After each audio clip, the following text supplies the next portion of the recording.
According to Professor Abdullah Al-Tayeb, grandparents used to entertain our kids on faraway evenings with stories and humorous tales known as riddles, which indicates intelligence and mind. These stories were meant to excite children's hearts and sharpen their brains until they were overcome by sleepiness. The stories that follow were told using the traditional approach, and we took care to keep many of their phrases, such as rhymes, intact. With God's assistance, we are starting now, as mothers and grandparents used to say in the past. We are told stories by the professor, such as the Miserly King, page 17 and 149, or from Muhammad.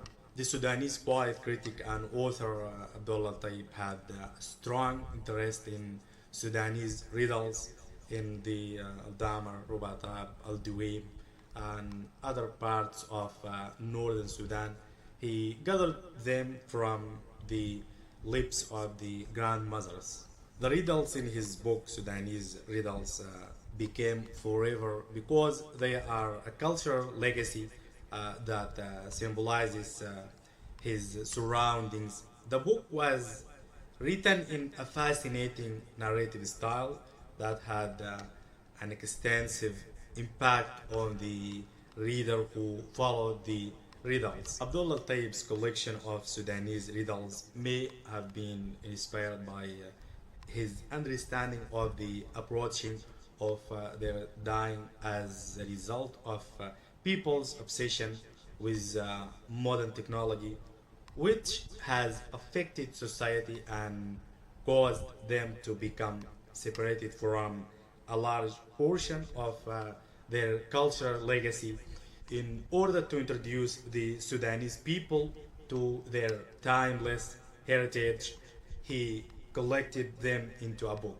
The late 150s was the time of this. These are the final words in the book. We are aware that the Sudanese riddles book is 175 pages long. I'm discussing Professor Abdullah Tayyib's book of Sudanese riddles in this episode.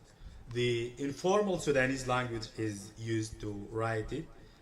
Riddles mean thinking or brainstorming, explained Professor Abdul Latif Saeed, a lecturer at the International University of Africa. They are the kind of puzzles that adults tell kids as a way to get them involved. You argue with me and I argue with you. It facilitates kids restful fall asleep. The method used by Professor Abdullah Tayyib is to keep writing, which means that concepts are not stopped but rather continue. His information flow is to blame for this. A historical story is what? Exaggeration, inventive luxury, and a dash of lovely line that people adore are all considered to be part of a fantastic story. What purpose does an ancient tale serve?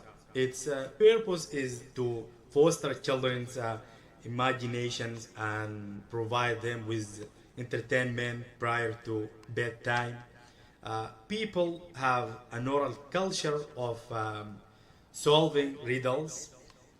It's a strange thing to be written in a book. The lecturer said they are riddles for people in other nations. If we relate the concept of riddles to other civilizations, for instance, there are some mysteries in Al-Hariri's Maqamat.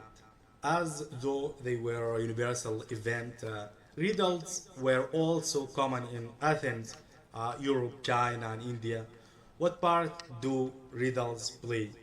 Children are supposed to find them enjoyable or educational, and occasionally they are meant to teach.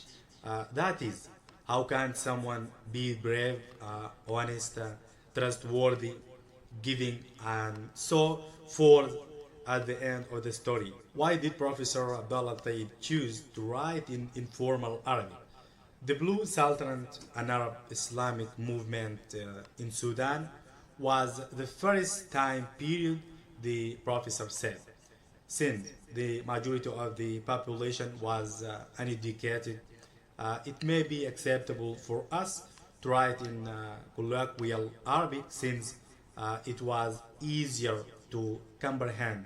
A point of objection, according to Professor Abdul Latif, is that Professor Abdullah Taib came up with the idea of writing in the colloquial language from Britain when he was there in Britain, while the British themselves were rejecting the idea in their country.